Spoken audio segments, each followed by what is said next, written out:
নমস্কার বন্ধুরা, আমি বৌমণি আর আপনারা দেখছেন বৌমণি রান্নাঘর।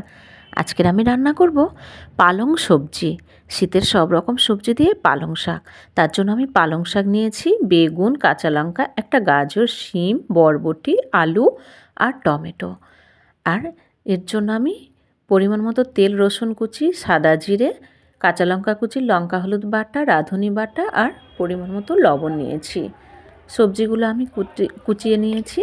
এবার আমি কড়াই তেল দিয়েছি। তেলের মধ্যে এবারে সাদা জিরে ফোড়ন দেব, কাঁচা লঙ্কা কুচিগুলো দিয়ে দেব, দিয়ে নাড়তে থাকবো। আমি রাঁধুনি বাটাটাও দিয়ে দিলাম। নিরামিষ তরকারিতে রাঁধুনি বাটা দিলে স্বাদটা আরও বেড়ে যায়।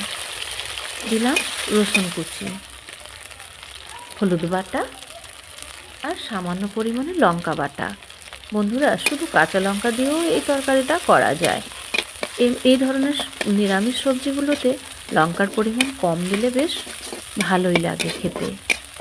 মশলাটা আমি কষাতে থাকবো। এবার আমি একটা টমেটো কুচিয়ে রেখেছিলাম, সেটা দিয়ে দিলাম। আর এবারে এর সঙ্গে আমি সামান্য পরিমাণে লবণ দেব, টমেটোটা তাড়াতাড়ি নরম হয়ে যাওয়ার জন্য। আর মশলাটা আমি ঢাকা দিয়ে দিয়ে কষিয়ে নেব। যে কোনো ধরনের তরকারিতে মশলা ভালো করে কষিয়ে নিলে তরকারিটা খেতে বেশ ভালোই লাগে। আমার মশলা কষানো হয়ে গেছে। এবারে একে একে সবজিগুলো দিয়ে দেব। আর একটা টমেটো আমি কেটে রেখে দিলাম। সবজিগুলো আমি ভালো করে নেড়ে চেড়ে ঢাকা দিয়ে দেব। রান্নাটা আমি ঢাকা দিয়ে দিয়ে করব। আর এই সবজিগুলো আমার ভালো করে কষানো হয়ে গেছে। এবার আমি কুচে রাখা পালং শাকগুলো এর মধ্যে দিয়ে দিলাম। আর এই সময় আমি স্বাদ অনুযায়ী লবণটাও দিয়ে দেব।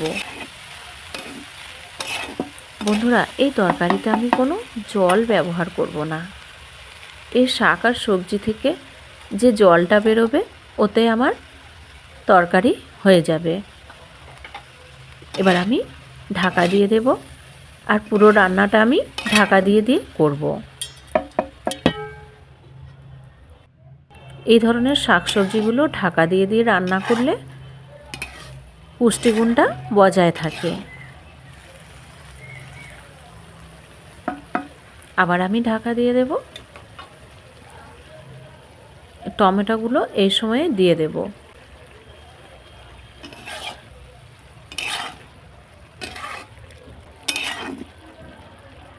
আবারও আমি ঢাকা দিয়ে দেব।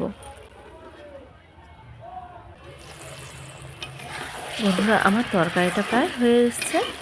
আবার আমি ভালো করে নেড়ে চেড়ে মিশিয়ে দেবো। আর এই সময় আমি একটু সামান্য পরিমাণে চিনি দিয়ে দেব। এই নিরামিষ তরকারিগুলোতে একটু চিনি দিলে বেশ খেতে ভালো লাগে। হয়ে গেছে আমার পালং সবজি। শীতকালে এই ধরনের সবজির তরকারি গরম ভাত ও রুটির সঙ্গে খেতে বেশ লাগে। দেখুন বন্ধুরা, হয়ে গেছে আমার পালং সবজি। কেমন হয়েছে বন্ধুরা, দেখে আমার কমেন্ট করে জানাবেন।